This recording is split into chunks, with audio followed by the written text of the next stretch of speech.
Hello and welcome back to our channel. So today in this video we are going to learn about how to view Google Docs history. So first of all, to let you know, once you type anything in your Google Docs sheet, it will be directly saved. You can just scroll through your Google Docs main page to view all the files. However, we are talking about the version history, so simply choose a web browser and type in the URL www.docs.google.com. This will lead you to this kind of page, so select one project or create a new one. So now to view the history, tap on files and then you can view the version history option. Now simply tap on the see version history, and once you tap it on, you can see that what editing was done, when was it done, and what the current version of your previous document was.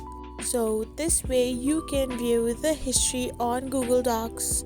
I hope you found this video helpful, so don't forget to hit that subscribe button and do give us a thumbs up. Thank you for watching.